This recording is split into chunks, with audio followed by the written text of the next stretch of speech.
The hidden tax bracket cliff. At $94,000, married filing jointly. There's a number, right around $94,000 of taxable income for a married couple, where crossing it by even $1 can trigger consequences most people never see coming. And I want to be upfront with you. I'm going to use that number as our example today, but this exact threshold adjusts a little every year for inflation. So before you make any decisions based on this video, check the current year's actual figure. The mechanism, though, never changes. And that's what we're really here to understand. Here's what makes this number so sneaky. It's not just one bracket edge. It's actually the point where three separate things can all trigger at roughly the same time. And most retirees have no idea any of them exist, let alone that they overlap. So here's what we're doing today, friend. I'm going to show you exactly what happens at this cliff, walk you through a couple who accidentally stepped over it without realizing, and give you a simple framework to know exactly how much room you have left before you cross it, this year and every year going forward.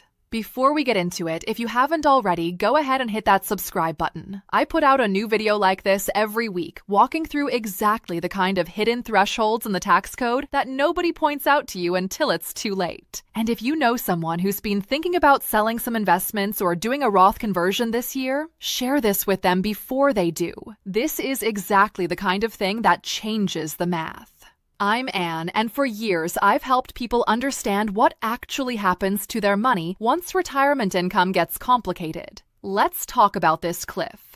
Why this number deserves extra attention. Most tax brackets work the way we've talked about before on this channel. You cross into a slightly higher rate, and only the income above that line gets taxed at the higher rate. It's a gradual slope, not a cliff. But this particular number is different because of how long-term capital gains are taxed. For long-term capital gains, profit from selling stocks, mutual funds, or other investments you've held over a year, married couples filing jointly get a special 0% tax rate on those gains, but only up to a certain total taxable income. Once your total income crosses that threshold, and for our example, we're using roughly $94,000, your long-term capital gains stop being taxed at 0% and start being taxed at 15% instead. Here's the part that makes this feel like a cliff rather than a gentle slope. It's not that only the gains above the threshold get taxed at 15%. In many cases, once you're over that line, a meaningful chunk of gains that would have otherwise sat comfortably in the 0% zone can end up taxed at 15% instead, simply because of how the calculation stacks income.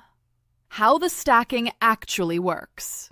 Let me walk you through the mechanics, because once you see this, it stops feeling mysterious. When the IRS calculates your taxes, they don't look at capital gains in isolation. They stack your ordinary income first, pensions, Social Security, RMDs, interest, and they lay it down as the bottom layer. Then, on top of that ordinary income, they stack your long-term capital gains as the next layer up. So imagine a couple with $80,000 of ordinary income from pensions and required minimum distributions. That $80,000 fills up most of the space underneath our $94,000 threshold. That leaves only about $14,000 of room left underneath the cliff for any capital gains to still enjoy that 0% rate. Now, if that couple sells some appreciated stock and realizes, say, $30,000 in long-term capital gains, only the first $14,000 of those gains sits in the 0% zone. The remaining $16,000 of gains gets stacked right on top, spilling over the cliff, and gets taxed at 15% instead. That's an unexpected tax bill of $2,400, purely because ordinary income had already used up most of the room underneath the threshold before the gains were even realized. Take a breath here, because this is the trap.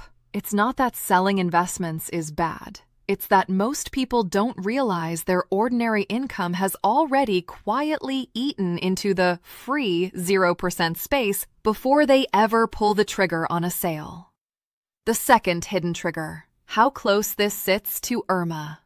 Here's where it gets even more interesting, because this income zone doesn't operate in isolation either. As we've discussed on this channel before, Medicare looks back 2 years at your tax return to determine your Part B and Part D premiums, using thresholds known as IRMAA tiers. While the exact IRMAA thresholds sit at different dollar amounts than our capital gains cliff, for a lot of retirees, the total income level that pushes them over the capital gains cliff is also uncomfortably close to the lower IRMAA tiers. That means a single large capital gains realization in 1 year doesn't just risk the 15% capital gains rate. It can also nudge total income close enough to an IRMAA threshold to affect Medicare premiums 2 years later. This is exactly the kind of overlap that makes this particular income zone worth extra caution, rather than treating any one threshold as the only thing to watch. The third hidden trigger: stacking with Roth conversions.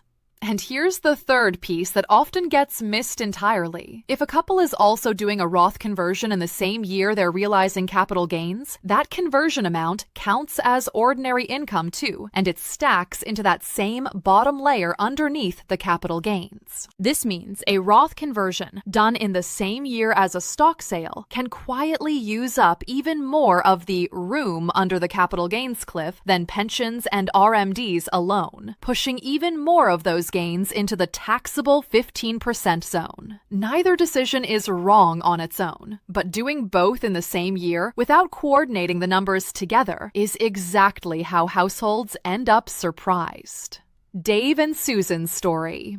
Let me tell you about Dave and Susan. They had pension income and a required minimum distribution that together came to about $82,000 of ordinary income for the year. Comfortably, they thought, below any threshold they needed to worry about. That same year, Susan decided to sell some shares of a stock she'd held for over a decade, realizing about $20,000 in long-term capital gains, planning to use the proceeds for a home renovation. She assumed, reasonably, that long-term capital gains for a couple their income level would simply be tax-free, since she'd heard that phrase before. What she didn't realize was that her $82,000 of ordinary income had already used up most of the space underneath the $94,000 threshold, leaving only about $12,000 of room. Of her $20,000 gain, $12,000 sat safely at 0%, but the remaining $8,000 spilled over the cliff and got taxed at 15%, an unexpected bill of $1,200. Dave told me, "We'd heard that capital gains could be tax-free at our income level, so we just assumed the whole thing would be."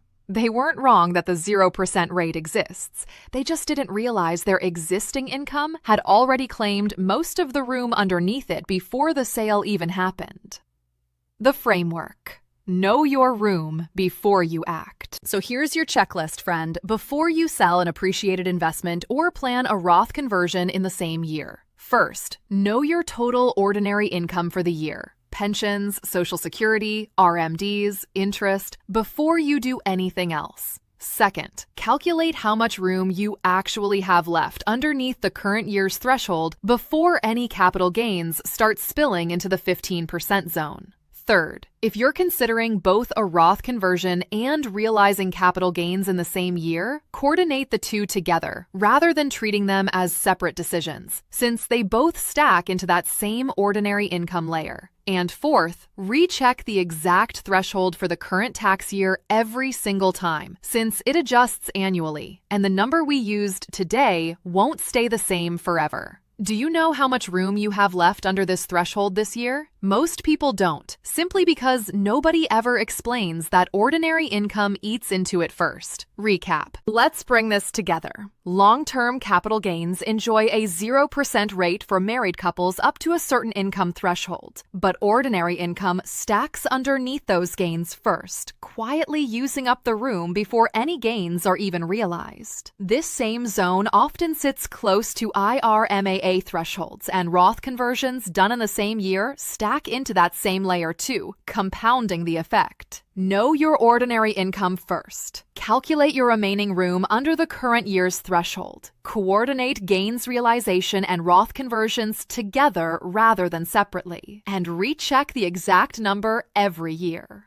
Here's the good news, friend. Once you understand that ordinary income comes first in the stack, this stops being a hidden landmine and becomes a number you can simply plan around on purpose every single year. If this helped you see something you hadn't considered, hit like on this video. Subscribe if you haven't already so you don't miss next week's video. And share this with anyone you know who's thinking about selling investments or converting to a Roth this year. I'm Anne. Thank you for spending this time with me today, and I'll see you in the next one.